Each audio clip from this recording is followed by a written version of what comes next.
Our next presentation is called Making Mounts Without the Objects Using 3D Scanning, Modeling, and Printing Technologies. Mike Lai is the head museum Mountmaker at the Fine Arts Museum of San Francisco, previously freelanced as a lead art installer and videographer for different local San Francisco art institutions, including Southern Exposure Gallery, Codis Art Foundation, CCA Wadis Institute of Contemporary Arts, and the Asian Art Museum.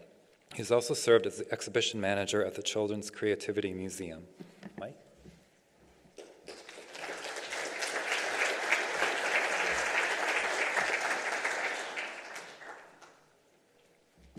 Thanks for having me here.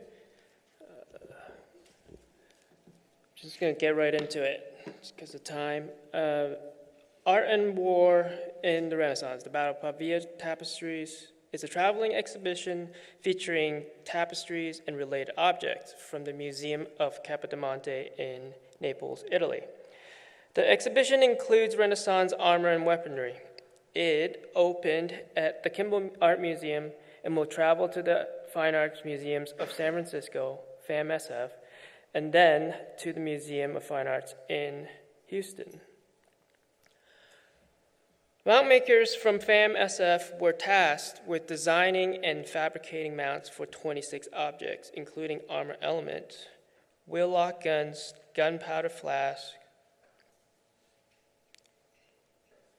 Here's just an overview of the project. So 26 objects. We have 3 days in Capodimonte to examine the objects from FAMSF, Mountmaker, and one conservator visited. From Kimbell, the curator and their head preparator came. We had approximately 2 months allocated for mount production. FAMSF, we have 2 full mount makers and 1 part-time mount maker, and a metal fabricator is needed. The project is very similar in scope in all our object-focused special exhibitions. Also 2 to 3 weeks, usually 2 to 3 weeks of installation, and could be up to about 200 plus objects. For this exhibition, the anomaly, since FAMSF is the second venue, our team wouldn't have the objects on hand during mount fabrication. To address this, we incorporated 3D scanning, modeling, and printing technology into mount making. The mounts travel about 1,700 miles to Dallas before the Kimbell team could confirm their fit and functionality. And here's the technologies that we used. In this presentation, I will discuss selected aspects of our process. We will cover the mount production for armor plates, wheel-lock guns, a leather horse harness, fragment, and helmets. I'll share the good and the bad and highlight the advantages and limitations of incorporating the technology. So scanning the armors, we quickly found out the difficulty of scanning armor. We actually tested it out on a similar armor element from our own collection. Structured light 3D scanners are known to struggle with reflective surfaces and dark color surfaces, which are prevalent in this exhibition. Pretty much everything is that. Additionally, the scanner had difficulty with the thin dimensions of the armor. On the left is the armor, and so as you can see here, this is the geometric scan model in the software. The model poorly defined the form. It's really not clean. The boundaries are pretty bad. The thickness and the edges, as you can see, represented by the black and all these black here, it's just missing information. Granted, it's my early scanning practices, but it's alarming when you have to travel so far and relying on all this information to make all the mounts. And this is my first kind of trial to compile all the scans together. And this is the mesh file that it gave me. And mesh file is what you use for 3D printing. You can see the inside and outside actually just morph into each other. And again, no edges. It's just missing all that information. So I went back to our trainer to figure out what to do, and there are standard solutions that the industry uses. They make the scanning matte finish, but for conservation reasons, we can't use that, right? Unless somebody has done Audi tested on the stuff. But we didn't get a chance to do that. Our vendor also suggested that we just get another scanner. There's different types of scanners out there, but that's not feasible. We didn't budget for that this year. So Marcio Adami, he's a trainer from the vendor. He definitely helped us out quite a bit. And basically, there was a plan to improve the scan quality and manually assemble the scans within the software. Basically, I had to organize how I scan it and incorporate all the manual measurements taken to kind of reproduce it within the software. So as you can see, somehow the way I scanned from the inside to the outside and just kind of going around just was not producing the images I liked. So from what he saw from my scans, he told me, well, you need to focus on, basically organize how you do it. And so I only focus on the exterior in one go, and then the interior in the other go. And just somehow it's looking for the frame next to it, rather than like looking from the depth, and it's just more accurate that way and gave me more accurate information. And also, we started playing with lightings and such. I mean, you can see like it's already much cleaner than the other one. This is just straight off of the scanner. And measurements are super important in this aspect, actually just overall. Our conservator manually measured all the detailed measurements, and it also served as a fail-safe. I actually went back to use a lot of these measurements just to confirm, and used it to kind of reproduce the modeling. And here, once I clean up those exterior and interior, I assemble them each individually into their own meshes. And then actually manually, just within the software, you can actually, type in the distance, and that the manual measurements becomes important. And also it allows you to like tilt and orient and however you want to get it to exactly how you need it. And this is the final mesh of that one particular one. And I don't know if you can see the number, but it's not really that far off from doing that. This is the final mesh. It's about, I think the original one is about 5.2 or something like that in millimeters. Centimeters. It's not a great model, but it definitely serves what we needed to do for mount making. It's a great reference. And all that processing time, I'm pretty new to it. For each armor took about 1 to 2 days. But a lot of it, had to do with cleaning up. It doesn't even look that clean, but I already cleaned up quite a bit of the edges just to get it to the stage. So printing. We printed actually all of the armors. 3D printing is kind of magical, but it's really time consuming. Printing each armor, each one of these would have taken several days. And also, they're bigger than the printer that we have. It's not really a standard size. So to free up our printers to print the other stuff, we actually send them out, and it's kind of cool. We just send it to different vendors around the country, and they just shipped it right back to us. And because of how the armors were displayed in relationship to each other, that's how they were designed, the process would have been super cumbersome if we didn't actually have the 3D prints. This just eliminated all the handling that we needed to do to figure out how to, figure out the distances for how we're going to make the armature. This is the final. This is the final mount that we packaged up to send to Kimbell Gallery. And this is Kimbell's feedback for the armor mount. The breastplate and backplate took the most time. As we understand it, they are from two different suits of armor, so they don't fit exactly together.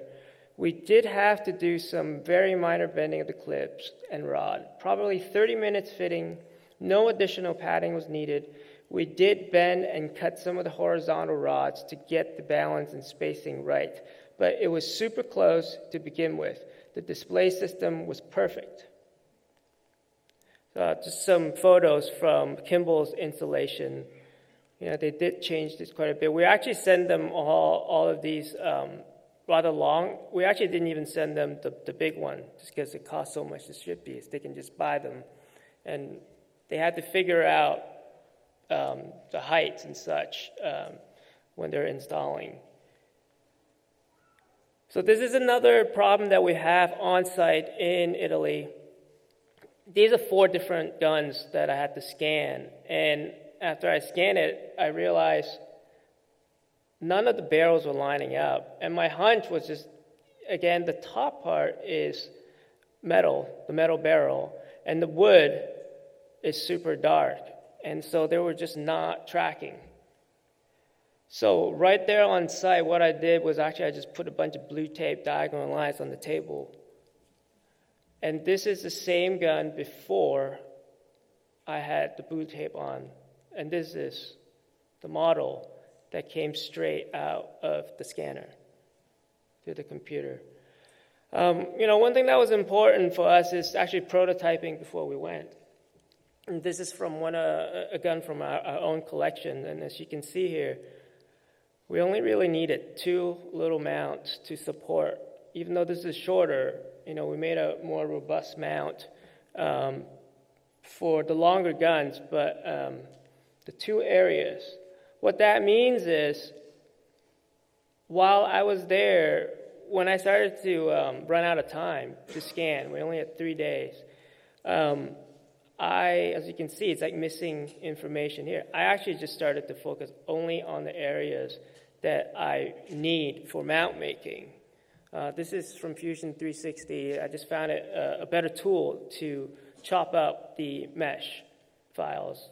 And this is just getting the guns ready for printing. Ray Polito, our mount maker, made most of these mounts. And he made actually most of the armor mounts too. So when these are printed, I just handed them off. And I told them, where I think they should go, since I have handled it. And I told them the balance, actually, these guns actually wants to fall forward because the barrel is actually at the top, which is crucial information. And they didn't even check it all that much. They just kind of went ahead and made the mounts. And we did them all in components so that Kimbell has flexibility to change anything they needed if it didn't fit. And these are actually all the 5 mounts and the prints. I think maybe one is missing the mounts, but it's all the photos I can find. That's what we shipped to them. Kimbell feedback on the wheel lock guns. These mounts fit great. We only had to tweak a couple of the arm/top clips to tighten the fit. No additional padding was needed. The balance was good. These were pretty easy to place. The height took some time, 15 to 20 minutes to place each gun case. I forgot if I mentioned it or not, but the timing doesn't include them repainting it. They actually repainted some of this. Horse harness fragment mounts. This particular piece, super beautiful, super delicate. There were actually some damages. I think it would have been a piece, even if it was at our museum, I still would have printed a print for this to make a mount. This is super straightforward, actually, in processing the scans, and it really actually reassured me. It wasn't just that I didn't know how to scan. the reflective surfaces was just really that hard, but this was simple. This just took me less than half a day to actually process the scans together and get it ready to send out to print. And the details is kind of amazing. There is this whole line right here, that's a damage. There's some damages there, and all the details are showing, right? And Camille Duplantier, our Mountmaker, just took the 3D scanner and figured out a really cool way to make the mount. Our conservator who have seen it and the conservators there asked that we really support the whole leather object. And so after testing that the 3D print can actually take the heat from forming the floss shape, she just directly used it as a mold to form the floss shape right on. And then that's die bond, just to add more support. Brass clips to keep it together. Receptacle for the rod to go to the wall. And this is actually a Kimbell. That's the actual leather piece when it's been mounted together. And here's their feedback. The initial fit was very close. Each clip did need minor bending. We did have to open up a few of the holes in the clips to allow for lateral movement to tighten the fit. Having the 3D printed version was very helpful with the leather objects to see where clips landed and lessen the handling of these fragile objects. The 3D printed versions were super helpful for all objects. No additional padding was needed. Balance was very good. The rod location seemed right on, probably 15 minutes of adjustment and fitting. So there it is. I actually quickly added this in because what I've seen in this whole conference, and I just thought it was relevant. This is just another way we use the 3D scan information. For these, we decided, consulted with our conservator while we were there. Actually, that was a huge plus to have her there. Basically, I was doing preliminary designs while I was there and just talking to her as we were handling things to figure out, where things needs to go, where I can't touch, all of that. And in doing that, it allows me to focus what I need to do when I'm scanning and what I don't need information for. So after we've scanned it, this is in Fusion 360 again. I know that we're going to make an interior mount. We didn't have time to print all of this stuff. Yes, we can CNC foam and such, and it's all costly. We have 2 months to do all of this stuff.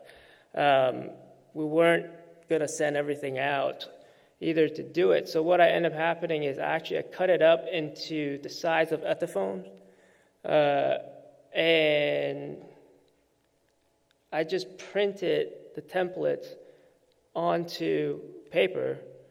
So as you can see, this is like the interior here. This is the first level. So that's the shape you need to cut out. Second level, third level, again here. And just from there, I was just shaping the Ethafoam that way. And this is actually how I have done some of our mannequins too when I have to build it, from ground up. Actually, it was super helpful from the last conference. One of the talks was about using this video game software to build figures. And actually, I took those figures and plug it into Fusion and just chopped it up and make mannequin into disc that way. So, it saves a lot of money. We don't have to send it out. We can just do it by hand. Here's their feedback. About half need some foam reshaping, and one we changed the cover fabric to black fabric. For the ones that we reshaped, about 15 to 20 minutes each.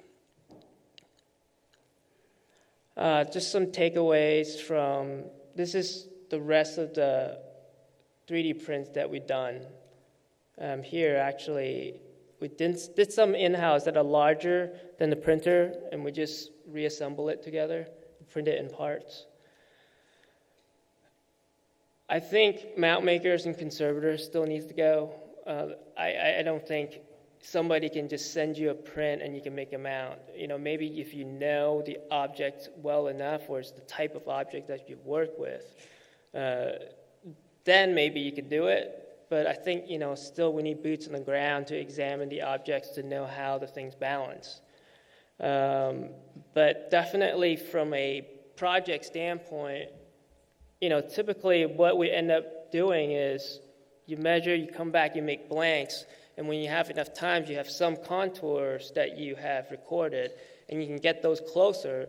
But this got us so close once the object showed up. You know, it would have cut the installation time so much, you know, basically take so much of that fabrication time away once the object has arrived. Handling risks, that's obvious, and I'm sure that other people will figure out different ways to use this information. Thank you.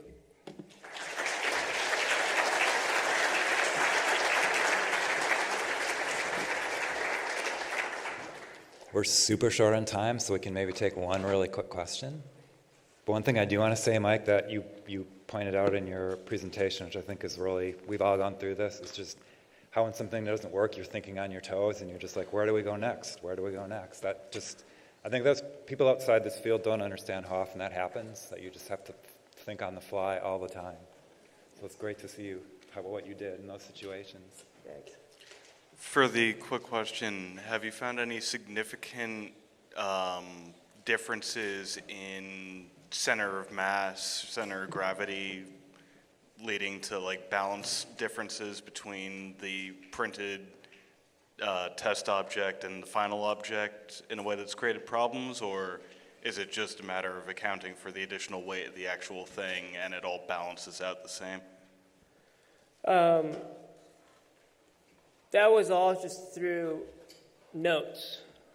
I would say that, you know, it's really just the size and shape that it's good for. You really have, like the guns, like you wouldn't have known that unless you've handled it, that the top is actually gonna like want to fall out. You know, so that's why we make like a C-clip to actually hold on to that top. So, you know, it doesn't tell you the weight. That's why you do have to handle it in person. And if you're not there, you know, you need to talk to somebody that sort of have some experience with mount making to give you that information, I would say. Thank you, Mike.